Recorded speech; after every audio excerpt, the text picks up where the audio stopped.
Welcome back in my class. आज हम लोग बात करने वाले हैं chemical properties of metal and non metal. सबसे पहले हम लोग बात कर लेते हैं कि केमिकल प्रॉपर्टीज से क्वेश्चन किस तरीके से आते हैं, उसके बाद हम लोग इन प्रॉपर्टीज को पढ़ेंगे। तो अगर हम लोग बात करते हैं क्वेश्चंस की, तो यहां से क्वेश्चंस नंबर 1 रिएक्शन की फॉर्म में पूछे जाएंगे। हमें रिएक्टेंट दिया होगा और प्रोडक्ट बताना होगा, या फिर हमसे पूछ लेंगे कि state of reactant and product क्या है, या फिर हम लोगों को एक रिएक्शन और एक कंपोनेंट देने के बाद बोलेंगे कि इनकी रिएक्शन करने के बाद प्रोडक्ट क्या फॉर्म हो रहा है, ये हम लोगों को बताइए। तो ऐसे कुछ क्वेश्चंस हम लोगों से बोर्ड में पूछे जाते हैं chemical properties of metal and non metal में। तो चलिए स्टार्ट करते हैं। पहली केमिकल प्रॉपर्टी नंबर 1 बात करेंगे हम लोग रिएक्शन विद ऑक्सीजन। हम लोग एक ही रिएक्शन के अंदर दोनों टर्म के लिए बात करेंगे, that is metal and non metal. पहले हम लोग एक बार रिएक्शन करेंगे मेटल के साथ एंड देन रिएक्शन करेंगे नॉन मेटल के साथ। तो अगर हम लोग बात करते हैं रिएक्शन विद ऑक्सीजन, हम लोग अगर बात करें मेटल की, metal react with oxygen to give metal oxide. Metal reaction करने के बाद मेटल का ऑक्साइड देती है। यहां पर आपको जो याद रखनी है टर्म वो क्या है वो बता देती हूँ। मेटल नेचर में होती है एसिडिक, वहीं अगर बात करूं मेटल के ऑक्साइड की तो वो नेचर में हो जाती है बेसिक। इस टर्म को आप लोगों को ध्यान रखना है। फॉर एग्जाम्पल हम लोगों ने रिएक्शन की है सोडियम मेटल की ऑक्सीजन के साथ। अब हमें इसके लिए कंपाउंड फॉर्मेशन करना है, तो सबसे पहले आप लोगों को कंपाउंड बनाना आना चाहिए। हमें पता है सोडियम की वैलेंसी होती है +1 एंड ऑक्सीजन की वैलेंसी होती है -2। तो यहाँ पर हम लोग सिर्फ नंबर को वैल्यू करेंगे, चार्ज को वैल्यू नहीं करते हैं। Na के साथ जाएगा 2 और O के साथ जाएगा 1। तो हम लोग कह सकते हैं कि यहाँ पर हमारा कंपाउंड बनेगा Na2O1। तो हम लोग इसकी जगह पर लिख देते हैं Na2O। तो आई होप आप लोगों को समझ में आया होगा कि हम लोगों ने कंपाउंड किस तरीके से फॉर्म किया है। अब आप यहाँ देखेंगे यहाँ सोडियम है 2 लेकिन यहाँ सोडियम है 1, तो ये रिएक्शन अभी बैलेंस नहीं हुई है। अगर हम लोग यहाँ पर 2 लिख देते हैं तो सोडियम बैलेंस हो जाएंगे लेकिन ऑक्सीजन बैलेंस नहीं होंगे, क्योंकि अब यहाँ पर ऑक्सीजन है 2, यहाँ पर ऑक्सीजन है 1। हम क्या कर सकते हैं, यहाँ पर लिख सकते हैं 2। जैसे ही हम लोगों ने यहाँ पर 2 लिखा, 2 2 जा 4, तो सोडियम हो जाएंगे 4, यानी कि हमें यहां लिखना चाहिए 4। अब ये रिएक्शन बैलेंस है। अगर हम लोग बात करते हैं इस बने हुए कंपाउंड की वाटर के साथ रिएक्शन, जैसा कि हम लोगों ने कहा है कि ये बेसिक है नेचर में, तो अगर हम लोग Na2O की रिएक्शन करते हैं वाटर के साथ, दैट इज H2O, तो ये हमें कंपाउंड देगा NaOH। अब हम लोगों को पता है हम इन कंपाउंड को तोड़ेंगे तो 2Na पॉजिटिव, ऑक्सीजन 2 नेगेटिव, ये टूटेगा H positive, OH negative, Na जाएगा O के साथ, OH negative, OH negative, 2OH negative and 2Na positive, तो रिएक्शन हो जाएगी 2NaOH।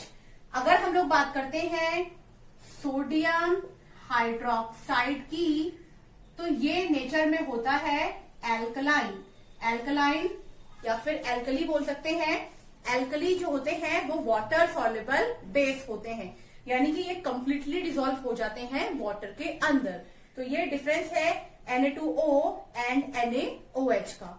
ये हम लोगों ने बात की है मेटल की। अब हम लोग बात कर लेते हैं नॉन मेटल की। अगर हम लोग बात करते हैं नॉन मेटल की, तो नॉन मेटल जब रिएक्ट करता है ऑक्सीजन के साथ, ये देगा नॉन मेटल का ऑक्साइड। यहां आप लोगों को याद रखने वाली बात है कि नॉन मेटल नेचर में होती है बेसिक, जस्ट अपोजिट होती है मेटल की, एंड नॉन मेटल का ऑक्साइड जस्ट अपोजिट होगा मेटल ऑक्साइड। ये बेसिक है तो ये नेचर में हो जाएगा एसिडिक। हम लोग एक एग्जाम्पल लेते हैं। फॉर एग्जाम्पल हम रिएक्शन कराते हैं C+O2, तो कंपाउंड बन जाएगा CO2। तो यहां से हम लोग कह सकते हैं कि CO2 कार्बन डाइऑक्साइड जो हमारी गैस है वो नेचर में एसिडिक होती है। ये हमने एक प्रॉपर्टी पढ़ी है रिएक्शन विद ऑक्सीजन। अब हम लोग बात कर लेते हैं हमारी सेकेंड प्रॉपर्टी की, that is reaction with water. यहां पर हम लोग वाटर को दो टर्म में लेंगे। एक रहेगा हमारा सिंपल वाटर जिसको हम लोग कोल्ड या फिर नॉर्मल वाटर भी कह सकते हैं, और दूसरी कंडीशन हमारी रहेगी स्टीम में। जैसा कि आप लोगों को पता है वाटर जब लिक्विड स्टेट में होता है तो वहां पर मॉलिक्यूल थोड़ा पास पास होते हैं as compare to steam. Steam में मॉलिक्यूल थोड़ा दूर दूर होते हैं, लेकिन स्टीम रिएक्शन फास्टर करती है एज कंपेयर टू नॉर्मल या फिर हॉट वाटर। इसका रीजन है latent heat of energy steam के अंदर ज्यादा होती है as compare to liquid state of water. तो अगर हम लोग बात करते हैं मेटल की, मेटल अगर रिएक्ट करता है वाटर से, अगर मैंने यहां वाटर लिखा है तो आप इसको कोल्ड या फिर नॉर्मल वाटर समझिएगा, तो ये कंपाउंड देगा मेटल का hydroxide with hydrogen gas. For example हमने पोटेशियम मेटल लिया है, रिएक्ट कर रहे हैं वाटर के साथ H2O, ये कंपोनेंट देगा H positive and OH negative. हमें पता है K के ऊपर चार्ज होता है पॉजिटिव, पॉजिटिव अट्रैक्ट करेगा नेगेटिव को, तो ये कंपाउंड बना के हमें देगा KOH प्लस। हमारे पास यहाँ पर सिंपल हाइड्रोजन रह गया है। अब ये हाइड्रोजन हम यहाँ नहीं लिख सकते क्योंकि हम लोगों को हाइड्रोजन की गैस चाहिए। इसका मतलब यहाँ पर 2 मोल ऑफ हाइड्रोजन होना चाहिए था। तो हम क्या कर सकते हैं, इस रिएक्शन को बैलेंस करवा सकते हैं यहाँ 2 लिखकर, ताकि यहाँ पर भी 2 हो जाए। अगर यहाँ 2OH हो जाएगा तो हमें यहाँ पर 2K लिखना पड़ेगा, तो इससे ये कॉम्पोनेंट यहाँ पर 2 लिखा जाएगा। अब हम लोग यहाँ पर 2H पॉजिटिव को रिएक्शन करा करके प्रोडक्ट में लिख सकते हैं H2। तो ये थी बात, मेटल अगर सिंपल वाटर के साथ रिएक्शन करता है, अगर मेटल रिएक्शन करता है स्टीम के साथ, तो हम लोगों को कंपाउंड बना के देगा मेटल का ऑक्साइड। और यहां आप लोगों को इस चीज को ध्यान रखना है, मेटल ऑक्साइड नेचर में कैसा होगा, बेसिक होगा। तो हम लोग लिख सकते हैं reaction for example Mge plus H2O। Steam phase में भी वाटर मॉलिक्यूल का फॉर्मूला सेम ही रहेगा। तो ये हो जाएगी रिएक्शन, Mg के ऊपर होता है +2 चार्ज, ये टूटेगा H पॉजिटिव OH नेगेटिव।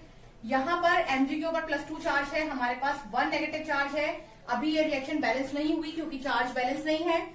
हम यहाँ 2 लिख देंगे जिससे Mg अटैक करेगा OH के ऊपर और कंपाउंड हमें बना के देगा MgOH का होल ट्वाइस। अगेन यहाँ पर 2H पॉजिटिव बना है, यानी कि रिएक्शन में बाहर निकलेगा H2।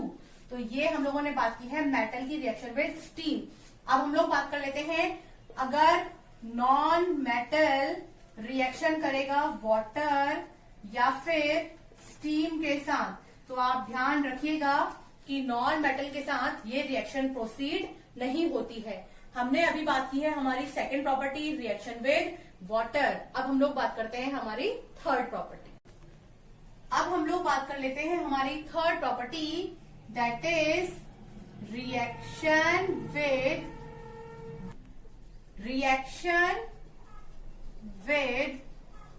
Dilute acid. अगर हम लोग बात करते हैं रिएक्शन विद डाइल्यूट एसिड की, तो metal react with dilute acid हमें देगा मेटल का हाइड्रोजन गैस। तो अगर हम लोग बात कर लेते हैं रिएक्शन की, तो for example Na plus HCl, हमें पता है ये टूटेगा H positive Cl negative. Na के ऊपर होता है पॉजिटिव चार्ज, कंपोनेंट हमें बना के देगा NaCl प्लस। अब यहाँ पर अगेन एक हाइड्रोजन रह गया है, इसकी बैलेंसिंग करनी पड़ेगी, तो हम लोग यहाँ पर रिएक्शन कर लेते हैं 2 मॉलिक्यूल की। तो ये हो जाएगा 2 और ये हो जाएगा 2, क्योंकि जहां 2 क्लोरीन है, सोडियम भी हो जाएंगे 2, तो यहाँ पर भी हम लोग को लिखना पड़ेगा 2। अब यहाँ पर हमारे पास 2 हाइड्रोजन है, तो हम लोग इनको लिख देंगे H2। एक एग्जाम्पल और लेते हैं, aluminium react with HCl, compound formation करते हैं। हमें पता है एल्यूमिनियम की वैलेंसी रहती है +3, Al +3 को बैलेंस करने के लिए 3 हमारे पास क्लोरीन भी होने चाहिए।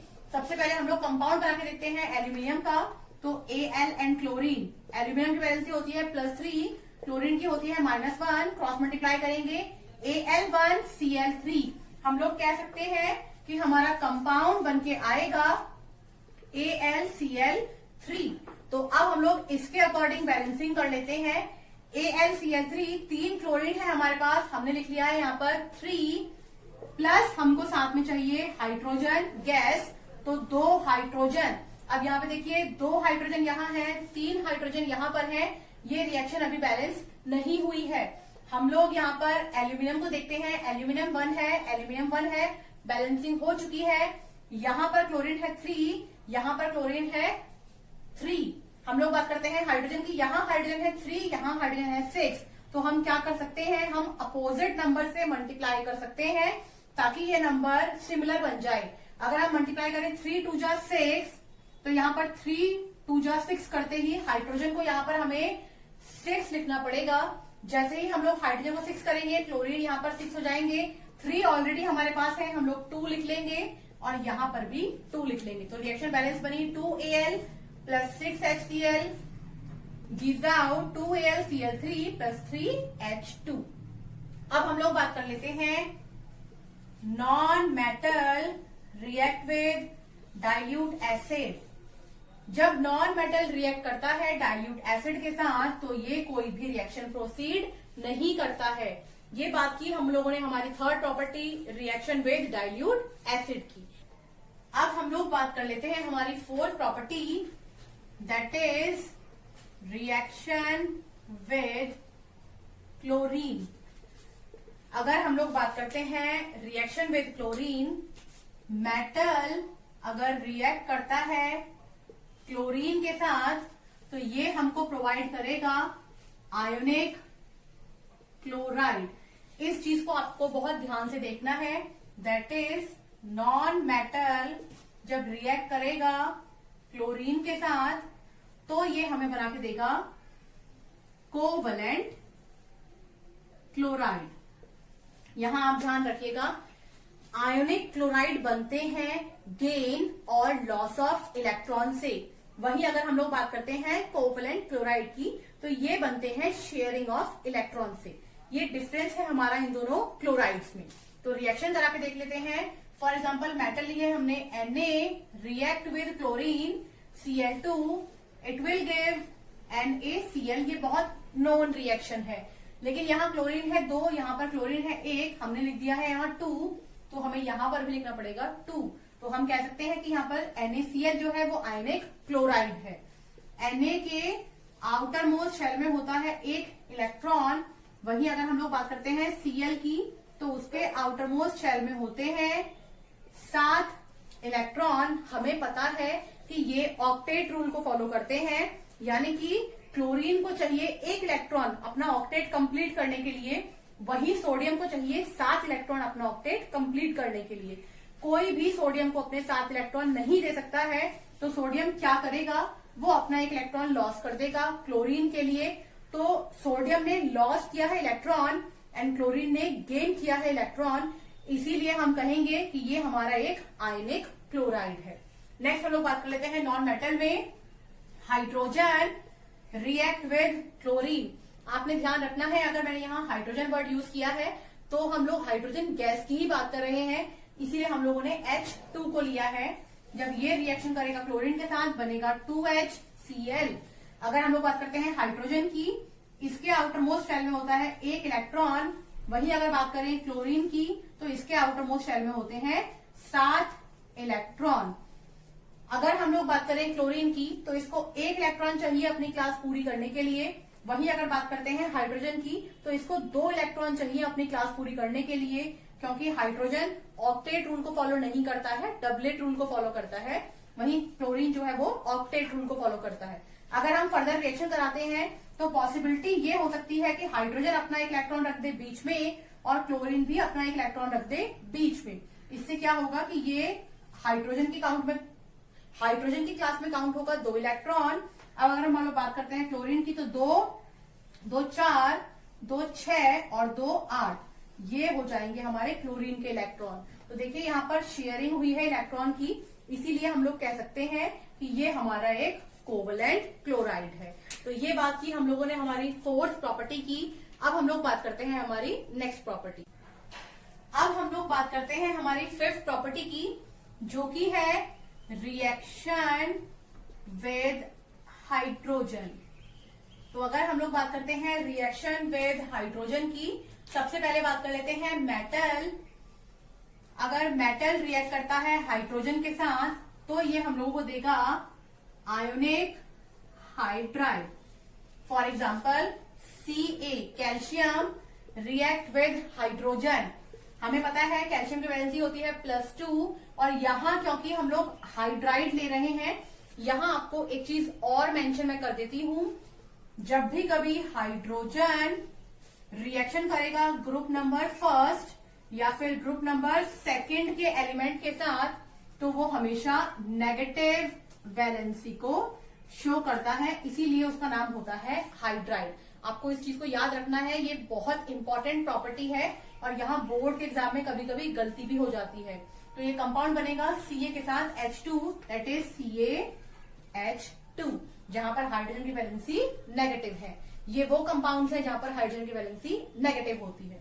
अब हम लोग बात कर लेते हैं non metal react with hydrogen, तो ये हमें अगेन देगा कोवलेंट हाइड्राइड। फॉर एग्जाम्पल हम रिएक्शन करते हैं N2 nitrogen gas react with H2, बहुत वेल नोन रिएक्शन है, अमोनिया हमें बना के देगा, लेकिन ये रिएक्शन अभी बैलेंस नहीं हुई है। यहाँ पर हाइड्रोजन है 3, यहाँ पर हाइड्रोजन है 2, तो अगर हम यहाँ मल्टीप्लाई करते हैं 2 से, 2 3 जा 6, यहाँ मल्टीप्लाई करें 3 से, 3 2 जा 6, और नाइट्रोजन बैलेंस है। या फिर हम लोग रिएक्शन कराते हैं S प्लस H2, कंपाउंड देगा H2S, हाइड्रोजन सल्फाइड। ये बात की हम लोगों ने आज chemical properties of metal and non metal. आगे आने वाली वीडियोस में हम लोग कुछ और यूजफुल टॉपिक के बारे में बात करेंगे। आज के लिए इतना ही, थैंक यू।